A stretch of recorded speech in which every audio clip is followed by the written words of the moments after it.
7가지 영상 예배 에티켓을 알려드립니다.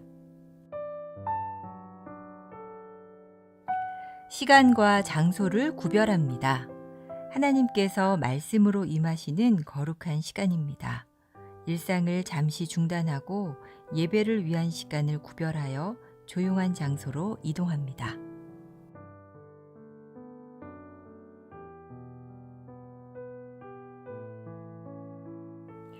예배에 합당한 환경을 조성합니다. 예배 전 예배 집중을 방해하는 요인을 차단하고 자리를 정돈합니다.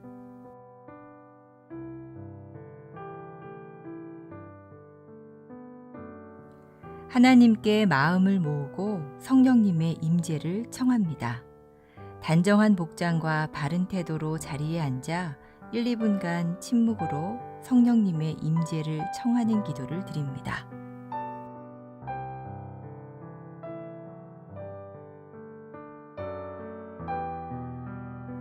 예배에 온전히 집중합니다. 예배 시작부터 마칠 때까지 주변의 일들에 반응하지 않도록 합니다.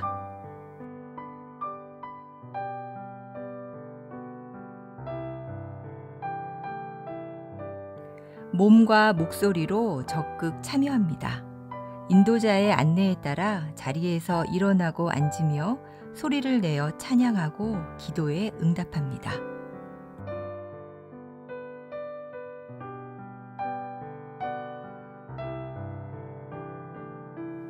헌금은 온라인 계좌를 통해 봉헌하도록 합니다. 예배의 정신을 살리기 위해 작은 접시를 준비하여 헌금을 그곳에 올리도록 하고 예배 후 모아서 교회 계좌로 송금합니다.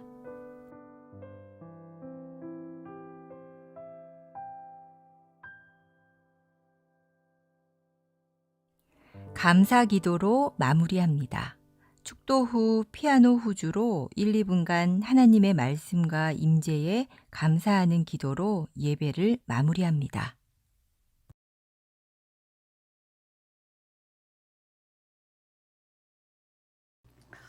오늘 말씀은 레위기 17장입니다. 우리가 지금 레위기를 보면서 레위기가 우리가 크게는 세 부분으로 나눕니다. 1장에서 지난주 배운 16장까지가 한 단원, 그리고 17장 오늘서부터 26장까지가 또 한 파트, 그리고 마지막입니다. 한 단원이 끝나고 이제 27장부터 새로운 단원이 시작하는데, 우리가 16장 지난번에 무엇을 했냐면 속죄일을 했습니다. 그래서 속죄일, 우리 자신들뿐만 아니라 우리들 주변에 있는 모든 것, 이스라엘 민족 전체가 다죠. 성소에서부터 모든 자들이 전부 다 정결하게 되었습니다. 이제 정결하게 된 그 하나님의 백성들이 어떻게 사는 것이 정결한 삶인가? 그 성결한 삶에 대한 얘기가 17장부터 나오는 겁니다. 이 17장서부터 26장까지가 하나님과 하나님의 백성으로서 성결하신 하나님, 그리고 성결케 된 백성이 어떤 삶이 살아나, 그게 오늘 17절부터예요.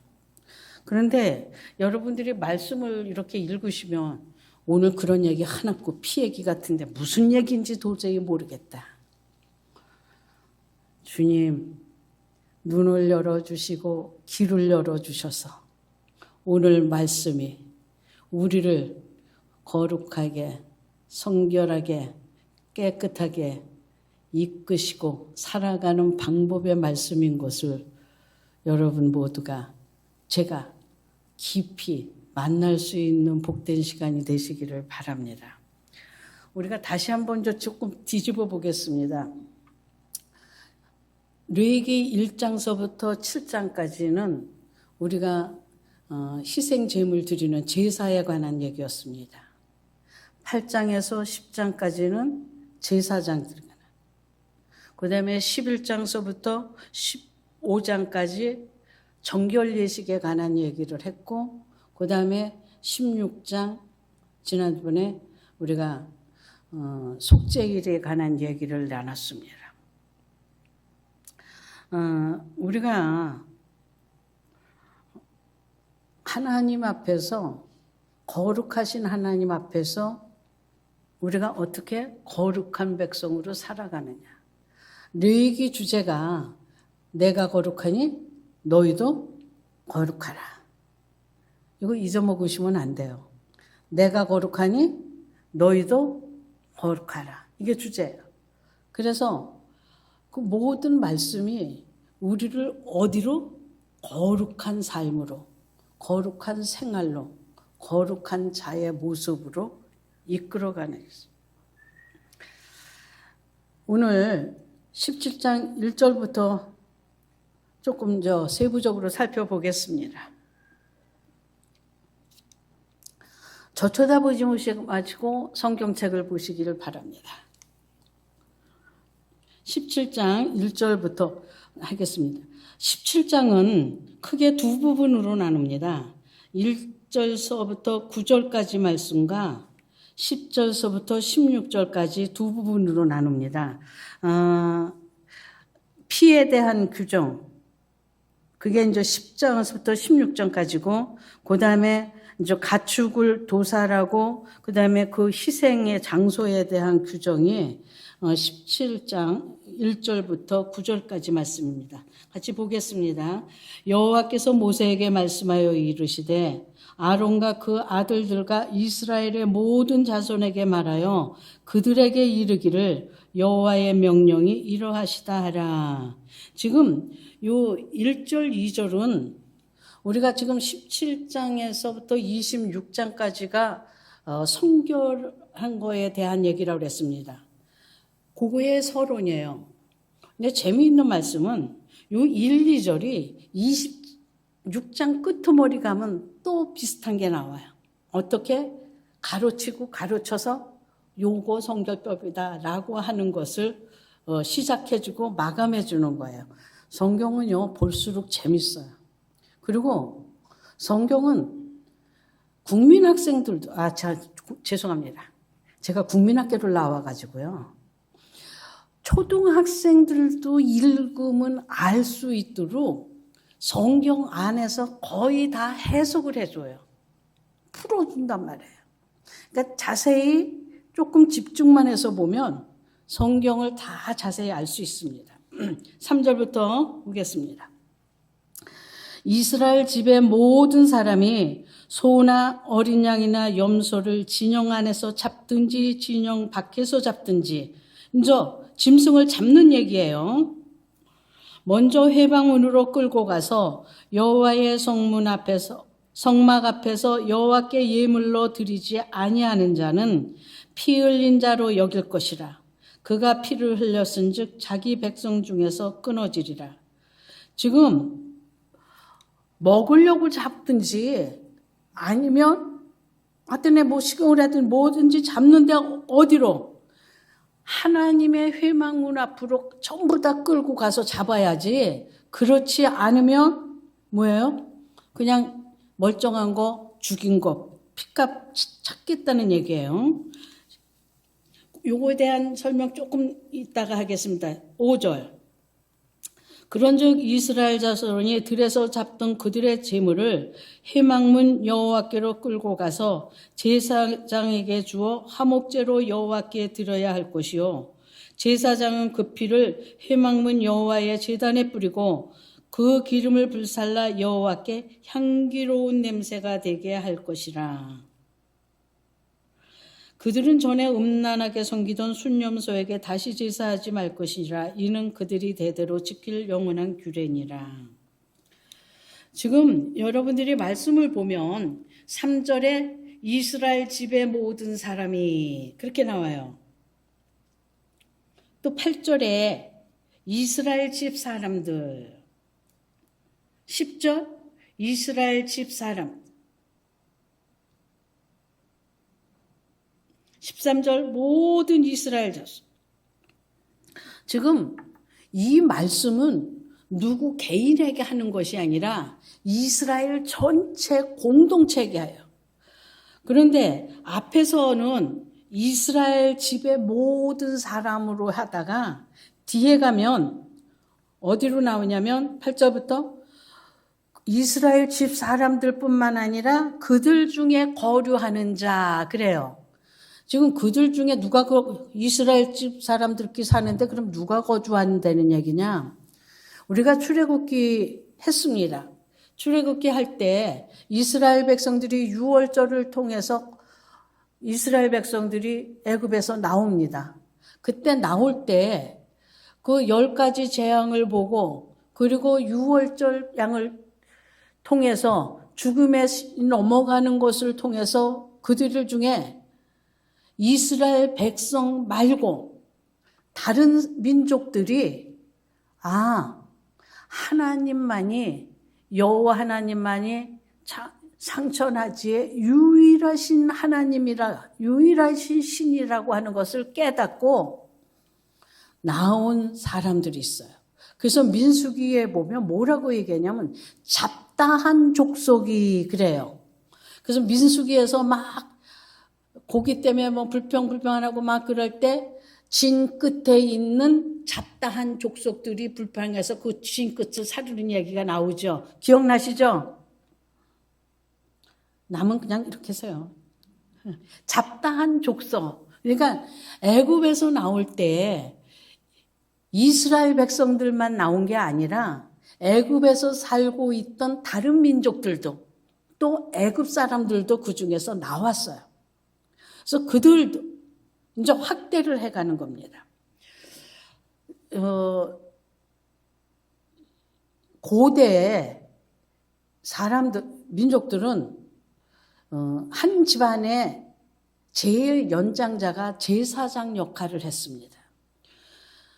지금 제사를 드리고 제단에다 제사를 드린다라고 하는 것을 성경을 읽으셨던 분들은 창세기에도 노아가 홍수가 끝난 다음에 제단에다가 제물을 드리는 얘기 나와요.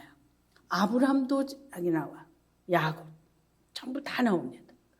또 출애굽기에 모세의 장인 이드로 얘기 나올 때 그분도 뭐냐면 제사장이에요. 고대 사회에는 연장자들은 한 집안의 연장자들은 제사장 역할을 했고 그리고 짐승을 잡아서 어디나 자기가 드리고 싶은 곳에다 드렸어요. 그래서 그 제단이라고 하고 그래서 특별히 성경에서 우리 믿음의 사람들을 할 때 그 제단에 이름을 붙이는 얘기들이 성경에 나옵니다. 이제 이스라엘 백성들은 애굽에서 나온 후 출애굽기 19장에서 하나님께서 시내산에서 말씀을 주고 24장에서 피로 언약을 맺고 난 후에 그들에게 성막이 만들려고 하면서 성막을 만들었어요. 성막을 만들고 난 후에 우리가 레위기 공부해서 이제 제단, 성막 안에 번제단이 있고 제단이 만들어졌어요. 그리고 제사 드리는 법이 다 주어졌어요. 제사장도 이제 가정에 일반 집 가정의 연장자가 아니라 레위 지파의 아론의 자손들 중에서 제사장으로 세워지는 얘기를 우리가 다 압니다. 다 그렇게 세워졌어요. 그래서 이제부터는 제사를 아무 데서나 드리면 안 됩니다. 누구나 드리면 안 됩니다. 아론의 자손, 하나님께서 정한 자들, 하나님께서 세우신 사람들, 하나님께서 정한 곳에서 하나님께서 정한 제물들로 그리고 하나님께서 정한 방법으로 제사를 드려야 돼요. 그게 지금 여태까지 우리가 레위기를 공부한 거예요. 마음대로 하면 안 돼요.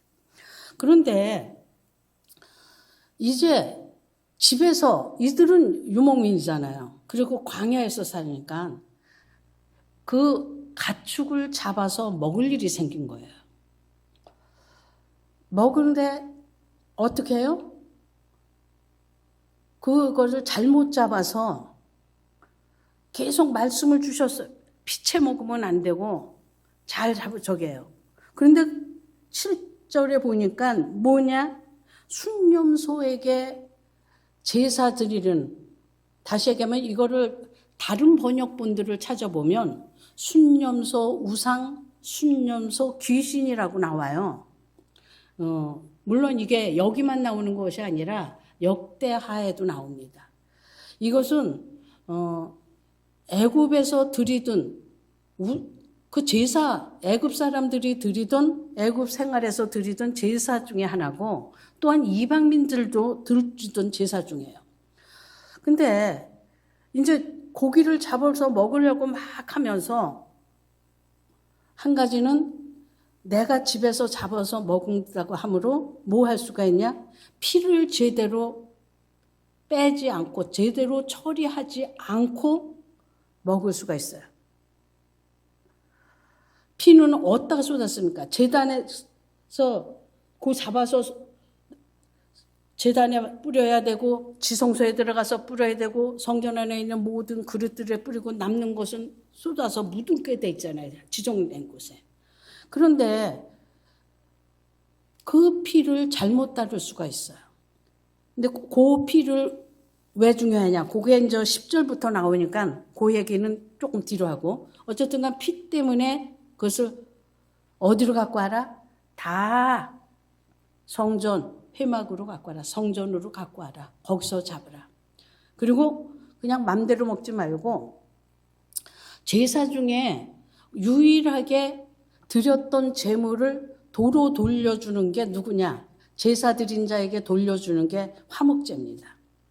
속죄제, 속건제, 하나님 앞에 일부 드리고 일부 목은 제사장들 먹이고, 그리고 번제는 온전히 태워드리는 거, 소제도 일부는 하나님, 일부는 제사장이죠.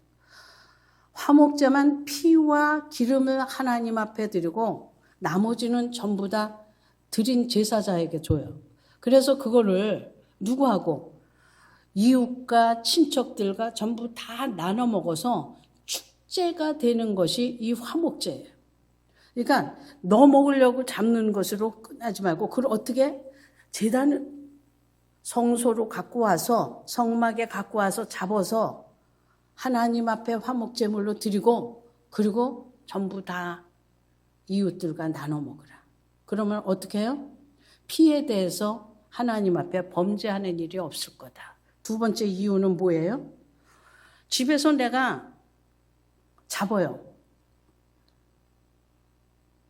잡는 이유가, 가만히 생각하니까 옛날에 애굽에서 살 때 뭐 했던 생각? 이 순념소에게 드렸던 생각이 나는 거죠. 근데 거기다 드린다고 하면은 출애굽기 22장에 보면 우상에게 제물을 드린 자 어떻게 해요? 멸하라, 죽이라 해요. 그러니까 뭐라 그래요? 집에서 우리들끼리 먹을 거예요. 이럴 수가 있다는 거죠. 그래서 회막으로 갖고 와서 잡아서 반드시 하나님 앞에 드리고 논합니다. 이 당시는 지금 성막을 중심으로, 광야에서 성막을 중심으로 살던 때입니다. 근데 요 말씀이 신명기 12장에 가면, 신명기 12장은 가나안 땅에 들어가서 가나안 땅에 정착한 후에 주어진 말씀에 쓰여진 거예요. 그래서 거기는 어떻게 되냐면, 여러분들이 이스라엘 지도를 생각을 하시면 단 맨 위에 있죠. 브엘세바 맨 밑에 있어요. 이 길이 4km. 여기서 성전은 어디에 있냐? 예루살렘에 있어요. 브엘세바, 여기는 예루살렘. 그러면 우리 식구 고기 하나 먹으려고 지금 어떻게 해요? 양 한 마리 끌고 여기까지 와갖고 여기서 잡아갖고 제물로 드렸다가 이걸 또 갖고 가야 돼요. 그러니까 어떻게 해요? 이 신명기에서는 이제 가면은 각자 이제 집에서 잡아먹도록 풀어놓습니다. 그 환경적인 그 성전에 대한 거리, 그런 것도 조금 변화했으니까, 신명기에서는 왜 그랬는데 여기서 조금 성경 아시는 분이 그렇게 말씀을 하시면 그렇게 하시면 됩니다. 그 다음에 우리가 이 음란하게 섬기는 순양소에 대한 얘기는 우리가 역대하 11장에 보면 솔로몬의 아들 르호보암 이후로 이스라엘이 남유다 북이스라엘로 가려져요. 그 북이스라엘의 여로보암이 어떻게 해요? 이 순염소 우상에게 제물을 드리는 것 때문에 하나님으로 책망받는 얘기가 나와요. 제가 속죄일을 하면서 그런 얘기를 했습니다. 우리가 애굽의 것은 가나안 땅에 들어가면 안 돼요. 여러분 세상 것을 갖고 와서 여기서 하나님을 섬기는 방법으로 쓰면 안 돼요. 우리는 이스라엘 백성들에게 제사 드리는 방법, 제사 드리는 그 희생 제물에 대한 거 이런 거 다 주셨거든요. 규칙으로. 다시 얘기하면 우리가 하나님 앞에 예배 드리는 거는 내 방법대로 드리는 거 아니에요. 하나님이 하라고 하는 대로 하나님이 말씀하신 대로 하는 거죠. 내 방법대로 우리의 삶도 똑같습니다. 내 생각, 내 기준으로 삶을 내 멋대로 사는 것이 아니라 이미 예수 그리스도로 제사함 받은 사람들은 속함을 받은 사람은 구속함을 받은 사람은 하나님 말씀대로 사는 거예요. 그게 그리스도인이에요. 그래서 이 성결법이 주어지는 거예요. 이스라엘 백성들에게만 그 옛날 이 말씀을 준 것이 아니라 오늘 우리에게도 하나님 백성다운 삶을 살려고 우리에게 말씀하시는 거예요. 8절 보겠습니다. 너는 또 그들에게 이스라엘 집사람이나 혹은 그들 중에 거하는 거류민이 번제나 제물을 드리되 회막문으로 가져다가 여호와께 드리지 아니하면 그는 백성 중에서 끊어지리라. 지금 제물을 어디에? 반드시 성막으로 가져와야 돼요.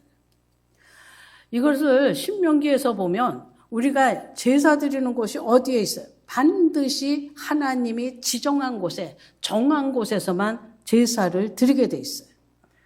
그러니까 드리는 방법, 드리는 장소, 드리는 것, 드리는 제물, 그것을 집행하는 집행자, 제사자 다 각자 어떻게 해야 되는지 그 규례를 다 정해놓고 말씀하시는 거예요. 이제 10절부터 또 보겠습니다. 이스라엘 집 사람이나 그들 중에 거류하는 거류민 중에 무슨 피든지 먹는 자가 있으면 내가 그 피를 먹는 그 사람에게는 내 얼굴을 대하여 그를 백성 중에서 끊으리니. 피 먹지 말라고. 창세기 9장 4절에 보면 노아 홍수 이후에 노아에게 하나님께서 말씀하시기를 피채 먹지 말 것을 말씀해 주셔요. 여기서도 지금 뭐예요? 피채 먹으면 안 된다. 근데 그 설명이 어디에 있냐? 11절이에요. 연필 가지신 분은 11절에다가 중요하다라고 표시를 하셔요. 중요하다. 이거 굉장히 중요해요. 왜? 피에 대한 유일하게 해석해 주시는. 우리 하나님은 말씀을 그냥 모르게 그냥 두시는 분이 아니에요. 알도록 다 풀어주세요. 11절 왜 먹지 말라 하냐. 그리고 왜 먹는 사람이 끊어지느냐, 멸망당할 수밖에 없냐, 하나님에게서 버림받은 자가 되느냐, 왜 그러느냐.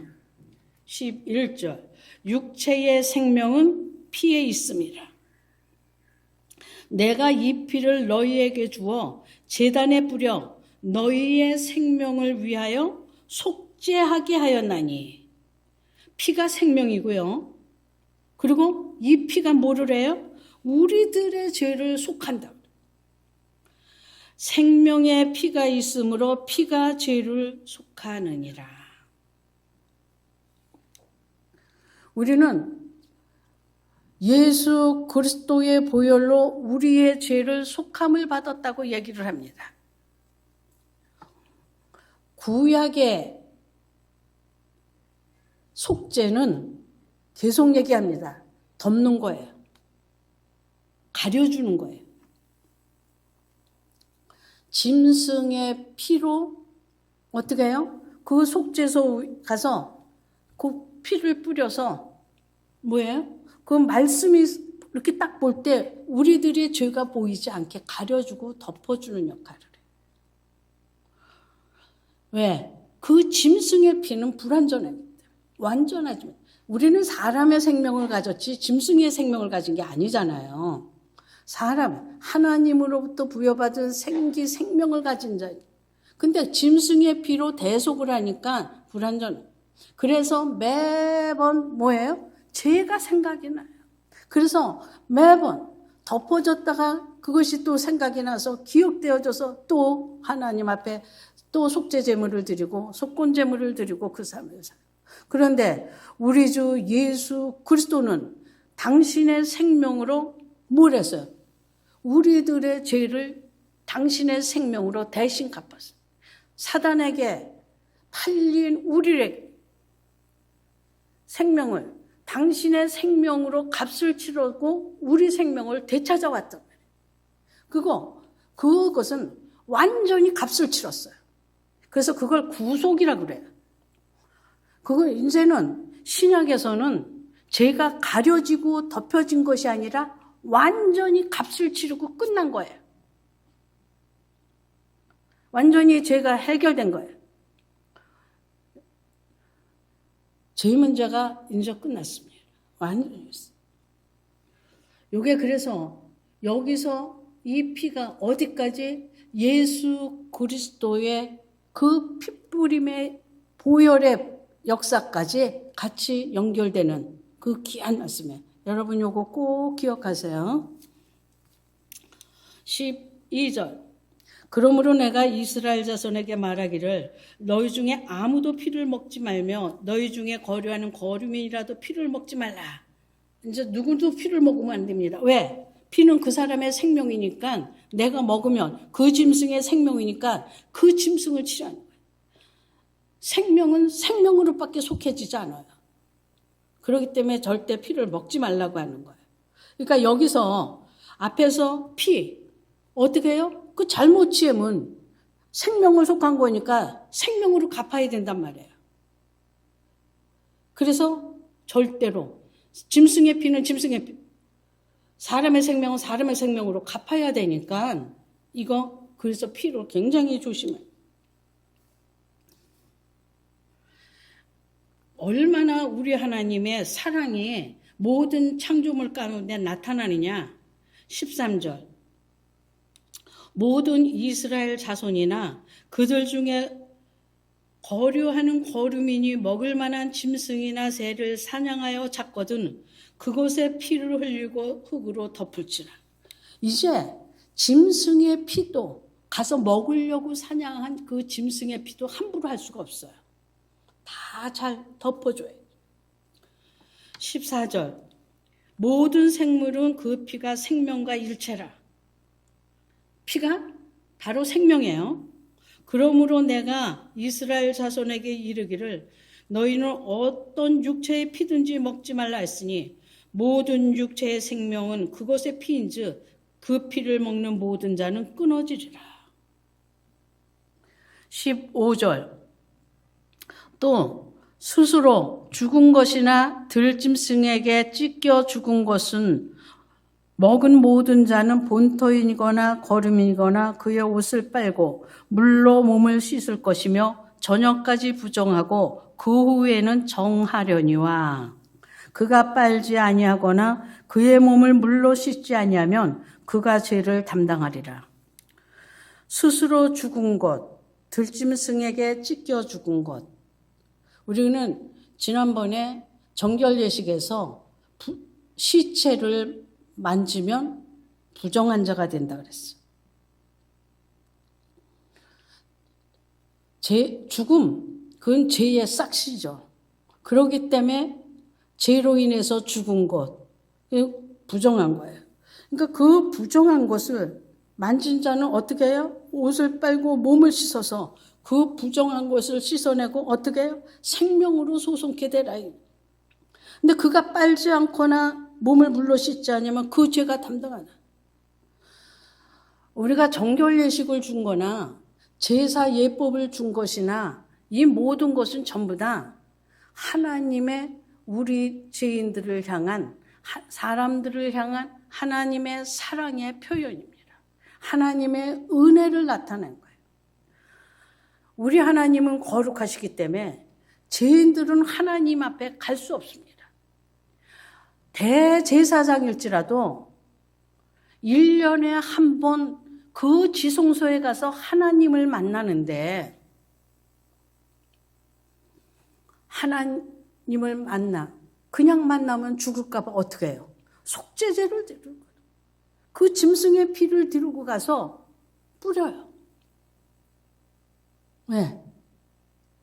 거룩하신 하나님 앞에 아무리 대제사장이라도 죄가 있으면 그는 반드시 죽게 돼 있기 때문에 그래요. 그래서 우리 하나님은 그 하나님을 사랑과 함께 있고 싶어, 그 죄인된 그 사람들을 당신과 함께 있게 하기 위해서 죄 문제를 해결해 주시는 것이 희생의 제사 드린 분, 동물의 피 갖고 가서 그것을 덮고 해결하는 거예요. 그 거룩하신 하나님, 만물의 창조자이시고 주인이 되시는 그분께서 그 은혜와 자비와 긍휼을 베풀어 주신 것을 따르지 않고 행하지 않는다는 것은 그 하나님을 멸시하는 거예요. 우습게 보는 거죠. 왜 말씀을 안 따라요? 그 하나님이 별로 두렵고 경외하고 높이고 존경할 만한 것으로 보이지 않으니까 그렇잖아요.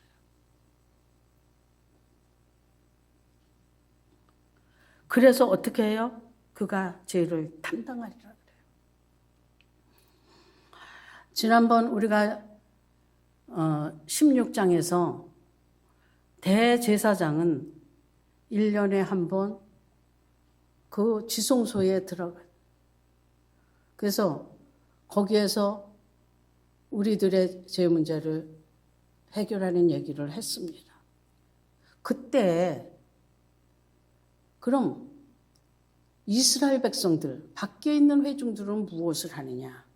그것을 이번에 간략하게 지나갔어요. 그들은 그 대제사장이 그 지성소에 들어가서 그 일을 하는 동안에 그들이 하는 일은 뭐냐? 너희는 스스로 괴롭게 하고 아무것도 하지 말아라. 이 스스로 괴롭게 하다는 얘기를 이사야서 58장에 보면 금식이라고 풀어줍니다. 스스로 괴롭게 하다라는 요 말 뜻이 이사야 58장 가면 금식이에요. 금식은 우리가 음식을 안 먹는 거죠. 그래서 우리의 그 왕성한 육체의 방자함을 끊는 거죠. 근데 제가 그때 그랬습니다.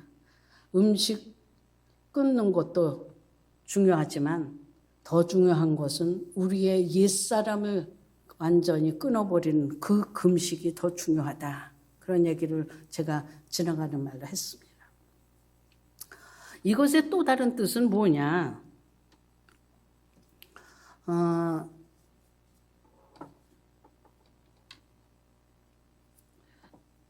내가 나를 돌아보는, 성찰하는 거, 회개하고 기도하는 거, 이게 그 나를 스스로 돌아보는, 괴롭게 한다 그 뜻이에요. 그러니까 시편 35편에 보면 내가 나 자신을 돌아봐서 회개하는, 기도하는 것이 이게 스스로 괴롭게 하는 거예요. 그러니까 스스로 괴롭게 하다 하는 것은 뭐예요? 내가 나 자신을 돌아봐요. 그리고 하나님 말씀대로 살지 못했고 거룩한 하나님의 백성으로 살지 못한 것을 회개하고 기도하면서 돌이키는 삶을 사는 거예요. 우리는 육체의 죽음이 끝나는 그날만이 인생의 종말이 아니죠. 우리는 그날도 정말 그날이 우리에게 끝나는 육체의 생명이 끝나는 인생의 종말이 끝나는 그 때를 위해서 매 순간을 하루의 마침을 오늘 끝나는 것으로 삶을 돌아보고 마무리 질 수 있는 대속죄일이 뭐예요? 속죄일. 앞에서 1년 동안에 있었던 모든 죄 문제를 해결하는 거거든요. 용서함을 받는 날이에요. 오늘 하루 여러분들이 지금 다 노상 코로나 때문에 교회 오지 못한다 또 여기 보니까 대체로 우리 성도님들이 또 멀어요. 집이 오기 힘들어요. 꼭 교회 와서 회개 기도해야 되냐? 모아서 하지 마시고요. 오늘 하루 마감하는 그 저녁 시간에 내일을 위해서 속죄일로 잡았어요. 그래서 나를 어떻게 돌아보는 시간으로.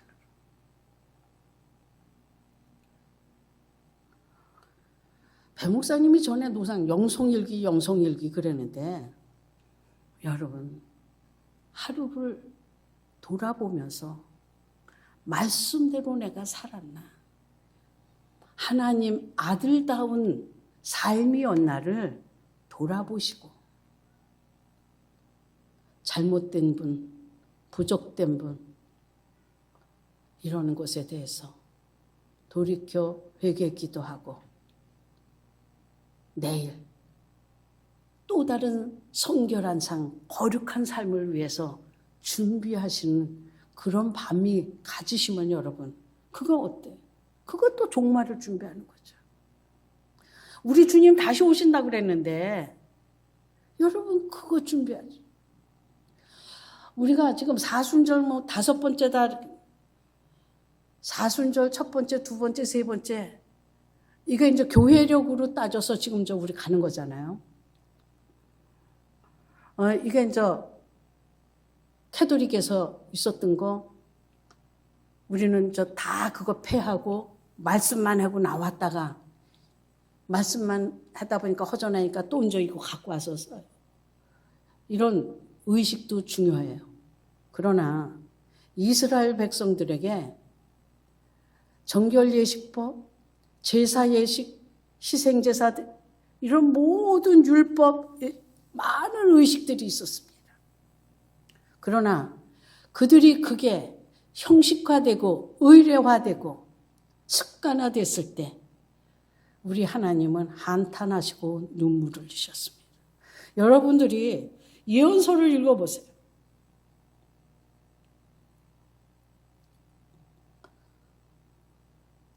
우리 주님 제사 때문에 예물 때문에 한탄하시고 눈물 흘리는 얘기가 얼마나 많이 나옵니까?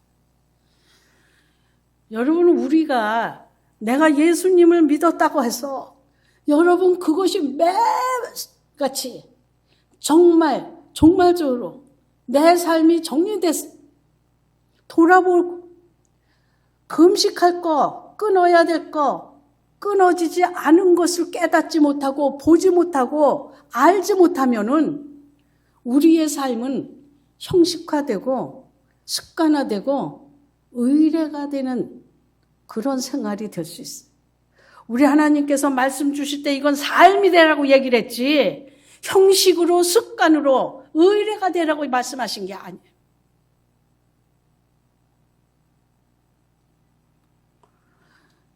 바라기는 여러분들 정말 저녁 1시간만이라도 말씀에서 그 말씀 거울에 나를 비춰서 여러분 자신들을 돌아보고 여러분이 얼마나 축복받은 인생인지를 깨달으시고 그 축복에 합당한 삶이 내가 있는가를 다시 한번 돌아볼 수 있기를 간절히 부탁드립니다. 우리가 성경에서 복받은 자의 얘기를 보면 시편 1편에 복 있는 자는 하고 나옵니다. 요한복음 15장에 그 복 있는 자는 예수 그리스도와 함께 붙어 있는 자요. 그 안에 있는 자요. 그 안에 말씀이 있는 자요. 둘 다 뭐가 있습니까? 열매가 있는 자입니다. 이 성결한 삶을 살 때 그 피가 예수 그리스도의 보혈로 우리를 왜 죄 없는 자로 구속함을 받은 자로 용서함 받은 자로 세워줬느냐? 열매 있는 자 되기 위해서. 복 있는 자 되라고 여러분들 세우셨습니다.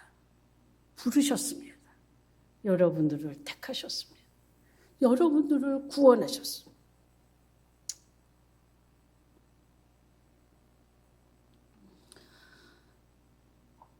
우리가 속죄일에서 아사셀 양 2마리 잡는 얘기했습니다. 그래서 1마리 광야로 내보내는 얘기했어요. 우리의 죄를 다 가져가요. 양 1마리 살아있는 양이 어디? 광야에 가서 죽습니다. 이스라엘 백성들이 애굽에서 갖고 나왔던 모든 것을 광야에서 죽죠. 그래서 애굽에서 나온 1세대가 광야에서 다 죽습니다. 왜? 애굽에 있는 것은 가나안 땅에 들어갈 수 없기 때문에. 애굽의 것을 가나안까지 갖고 갈 수 없기 때문에. 그래서 그들에게 만나를 믿어 하늘의 것으로 사는 것, 아버지께서 주는 것으로 사는 것으로 그들을 훈련시키는 게 광야 생활이죠.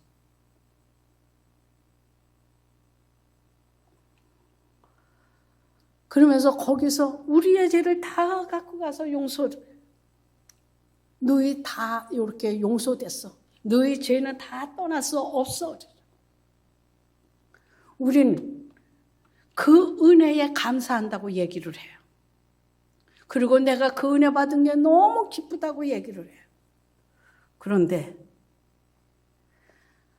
나의 죄를 묻지도 않고 용서해 주신 그 하나님 앞에 정말 감사한 삶은 나도 다른 사람을 묻지 않고 용서할 수 있어야 돼.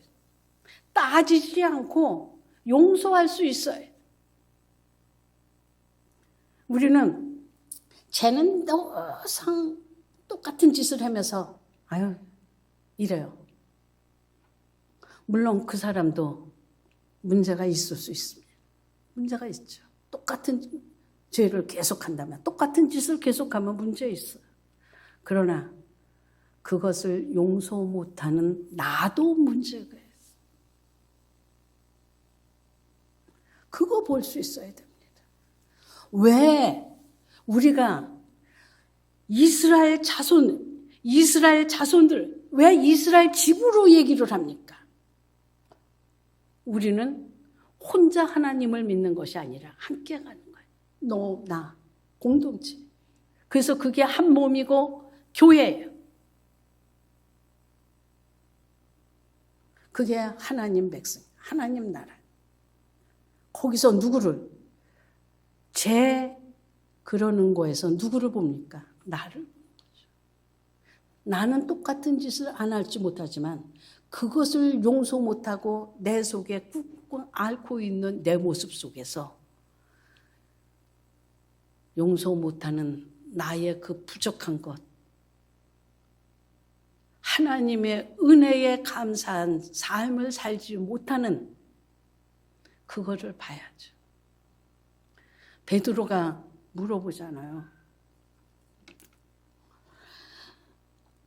주님, 몇 번 용서해 줄까요?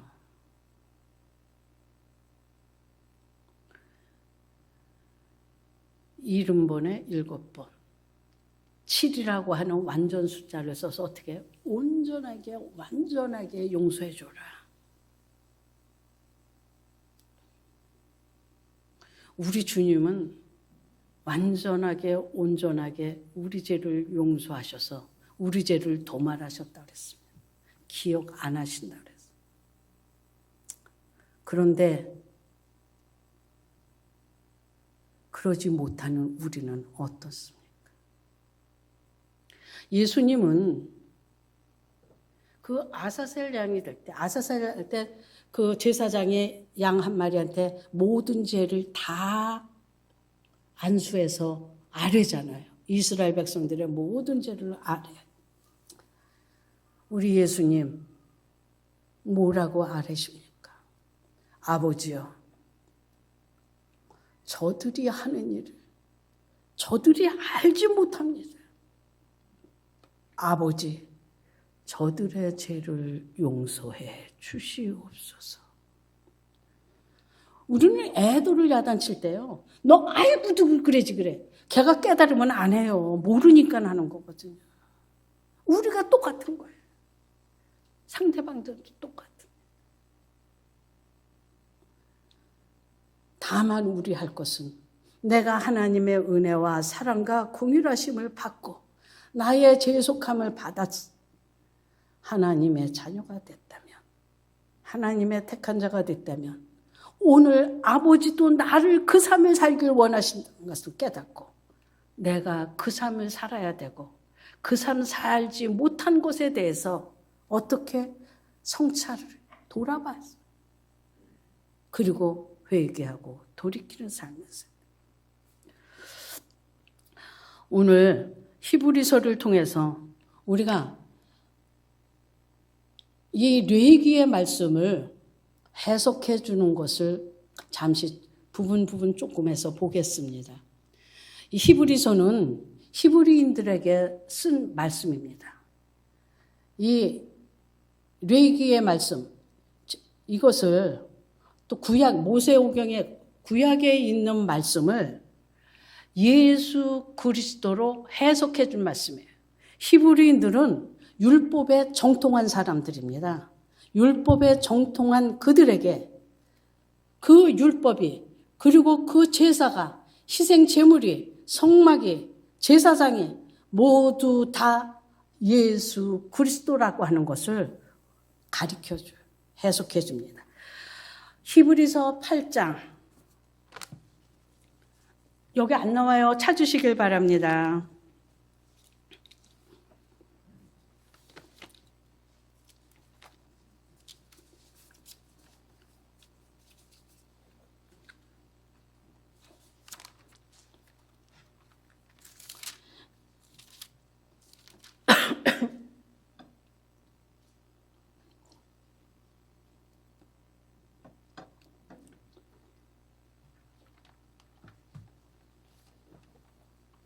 히브리서 8장 1절부터 보겠습니다.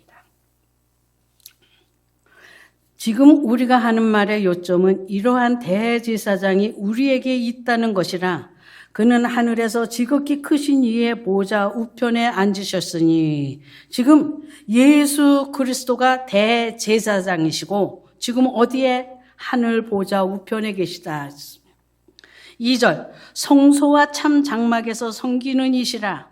장막은 주께서 세우신 것이요 사람이 세운 것이 아니니라. 완전한 장막이 하늘에 있다고 하는 것을 우리에게 말씀해 주고 있습니다.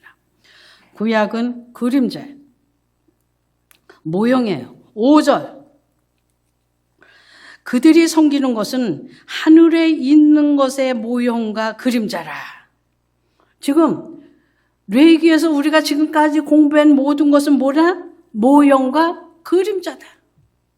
모세가 장막을 지으려 할 때에 지시하심을 얻은가 같으니 이르시되 산과 모든 것을 산에서 네게 보이시던 본을 따라 지으라 하셨느니라. 6절, 그러나 이제 그는 더 아름다운 직분을 얻으셨으니 그는 더 좋은 약속으로 세우신 더 좋은 언약의 중보자라. 우리 주 예수 그리스도는 완전한 분이다. 언약의 중보자, 완전하신 분이라고 하는 것을 얘기해 주고 있습니다. 9장 1절.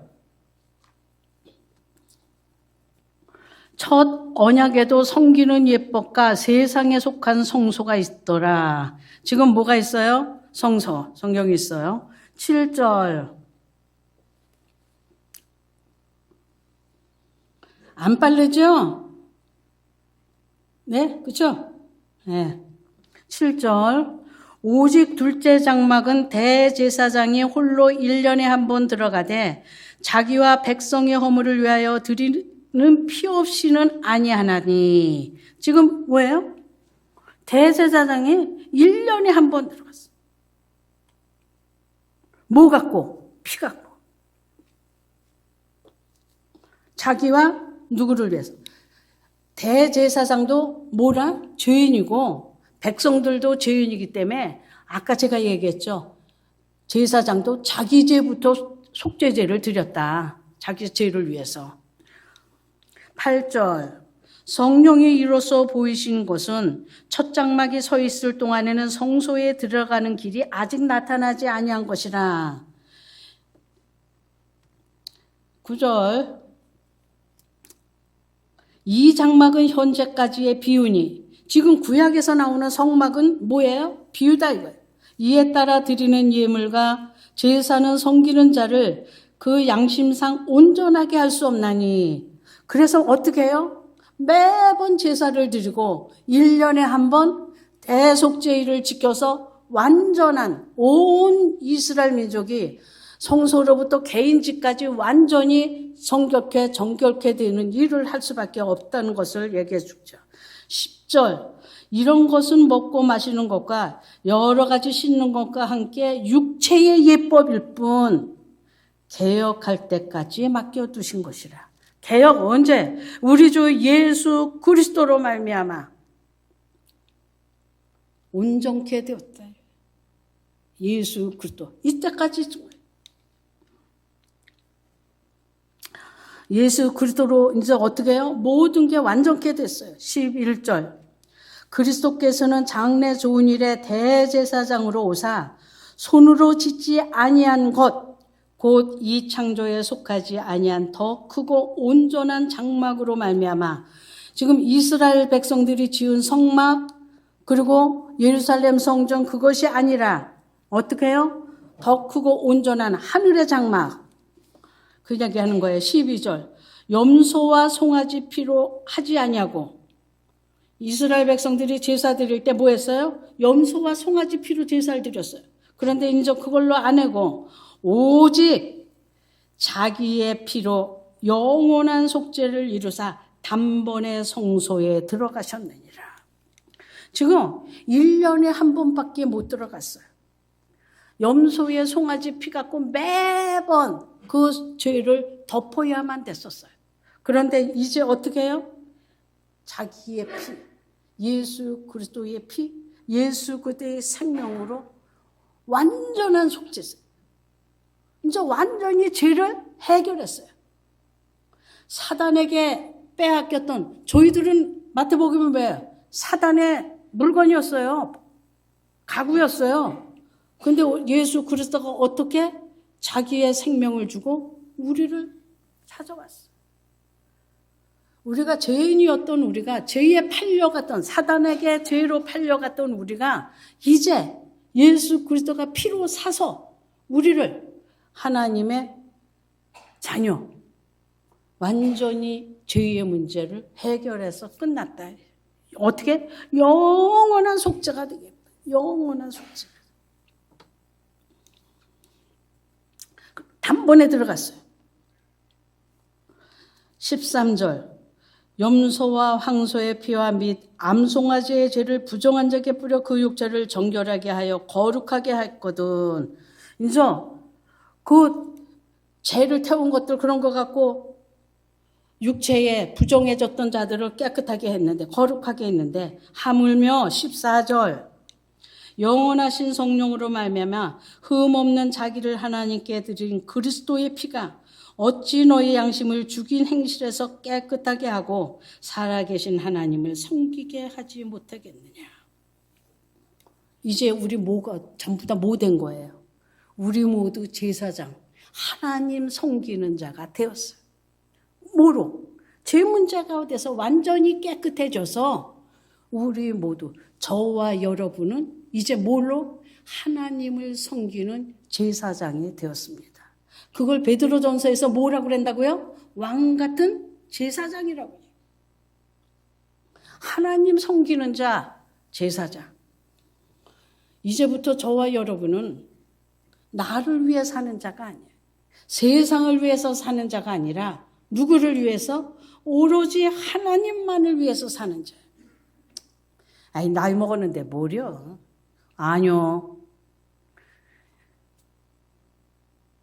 여러분 전부 다 복된 자입니다. 누가 하나님을 위해서 사시겠어요? 여러분 남은 생애가 하나님만을 위해서 사는 자로 우리 하나님께서 여러분들을 구속하시고 만드셨어요. 그러니까 여러분들은 어떻게 하면 됩니까? 아멘. 맡은 자에게 하실 거는 뭐다? 충성. 그게 헌신 예배 때 쓰는 게 아니라 지금 우리의 삶에서 맡겨주신 일, 충성되게, 충실하게 하는 것입니다. 20절.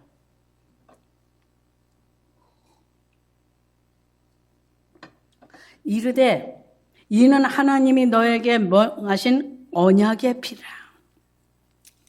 이 언약의 피는 출애굽기 24장에서 먼저 나오죠. 그 이스라엘 백성들을 모세가 올라가고 그 다음에 제사장들만큼 가고 밑에 하나님 백성들이 있잖아요. 이 사이에서 모세가 어떻게 해요?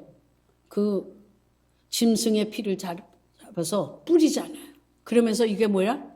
그 말씀을 다, 율법을 다 받고 19장부터 이게 출애굽기 19장부터 24장까지 연결된 거예요, 여러분. 그래서 그 말씀을 다 하고, 그리고 그 말씀, 아멘, 그 말씀대로 살겠습니다. 새끼손가락 걸었습니다. 라고 하는 거를 뭐로? 짐승을 잡아서 피를 뿌렸단 말이에요. 그걸 갖고 뭐라 그러냐? 언약의 피다.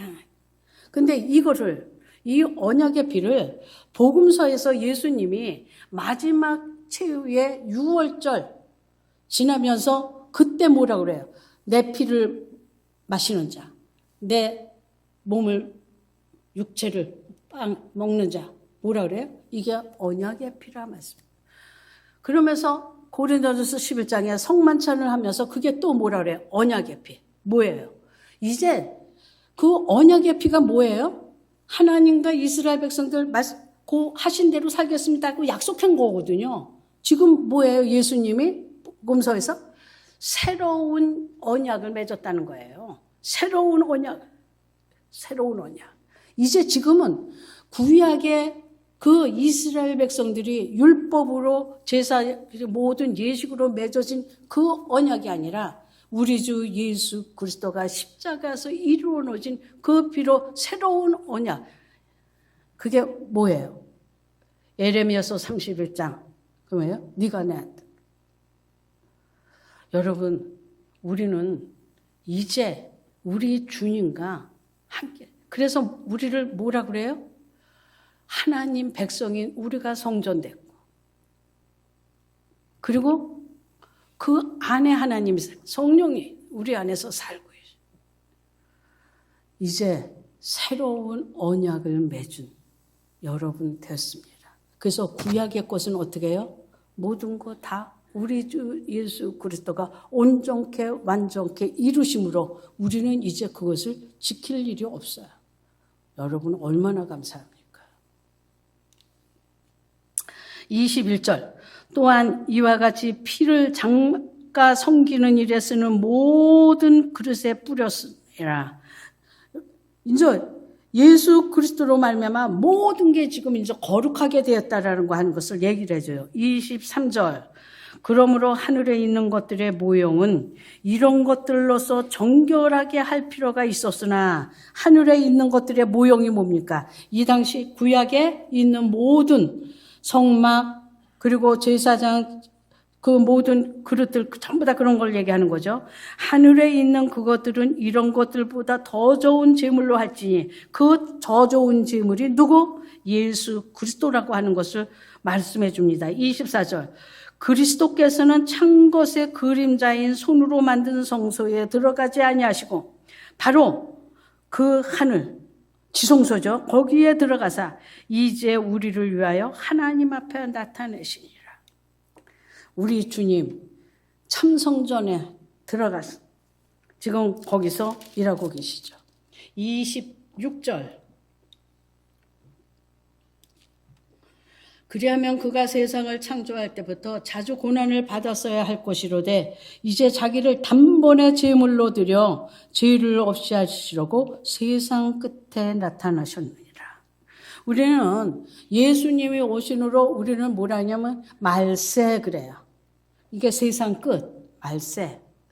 만약에 이 세상 끝에 오시지 않았다면 어떻게 해요? 또 드려야 돼. 또 해야 돼. 그런데 세상 끝에 오셔서 완전히 끝내신 거예요. 하고 이스라엘 백성 구약의 모든 것을 이제 완전히 끝냈어요. 28절.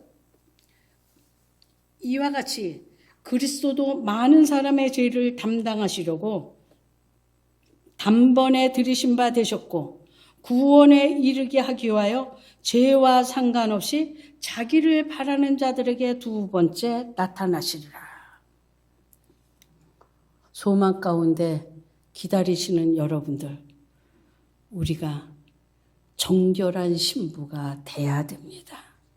정결한 신랑이, 거룩한 신랑이 났는데 우리 정결한 신부 아니면 어떡하겠어요? 그 신랑에 걸맞는 신부는 돼야 되잖아요. 아마 여기서 여러분들 아들 가지신 분이나 딸 가지신 분들, 아들 가지신 분은 며느리 맞으려고 하면 그래도 우리 집안과 내 아들에 걸맞아야지 이럴 거예요. 딸은 그래도 내 딸하고 보다는 그래도 남자가 조금 나야 되지 않겠어? 그래 최소한 비슷해야지. 이러고 따지. 나는 왜 그리스도에게 걸맞으면 그 생각은 안 하냐고요. 나는 내 신랑한테 걸맞는 자 돼야 되잖아요. 여러분 정말 신랑 되신 예수 그리스도를 기다리십니까? 그분을 간절히 원하십니까? 그분이 여러분에게 유일한 남편이요. 그분이 지금도 나를 보고 얼마나 간절히 나를 잘하길 원한다라고 여러분 생각해 보신 적 있습니까?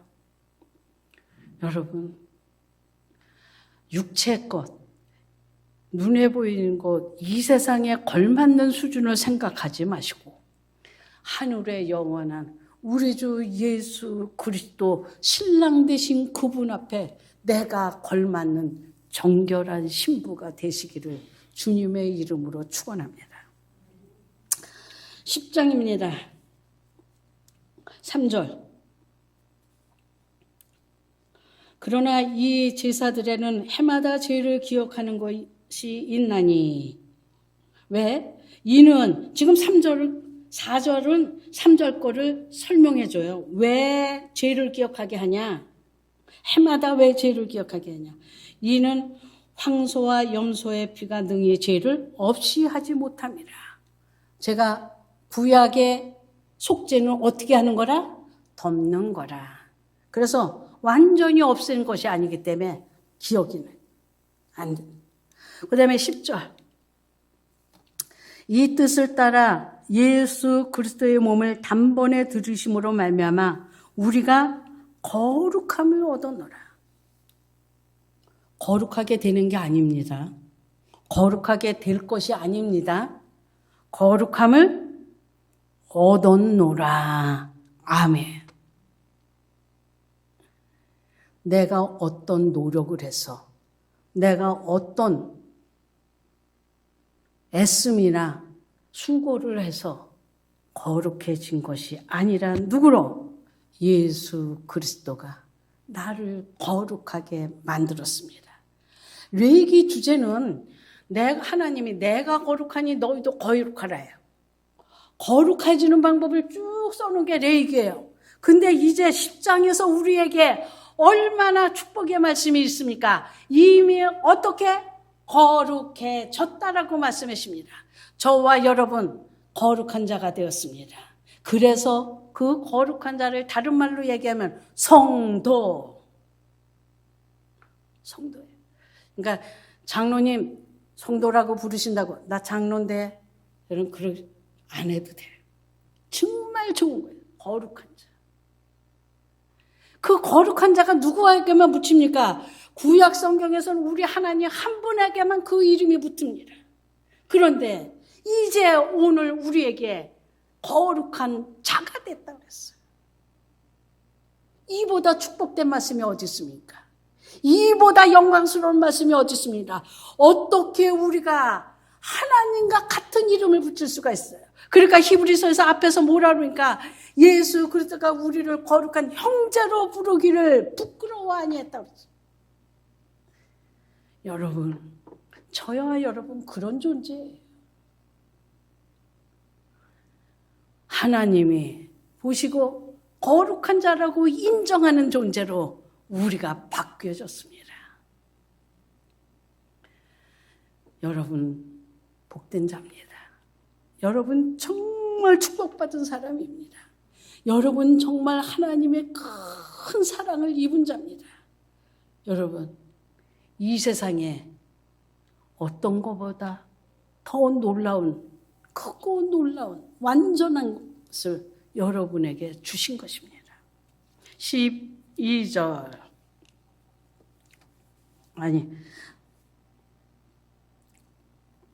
오직 그리스도는 죄를 위하여 한 영원한 제사를 드리시고 하나님 우편에 앉으사.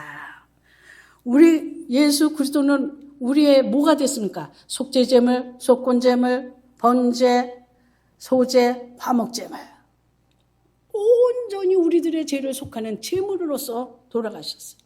그리고 하나님 우편에 앉아 계셨습니다. 14절 그가 거룩하게 된 자들을 한 번의 제사로 영원히 온전하게 하셨느니라. 아멘. 우리는 거룩한 자가 됐을 뿐만 아니라 이제 온전한 자가 됐습니다. 제가 부족해서 못해요.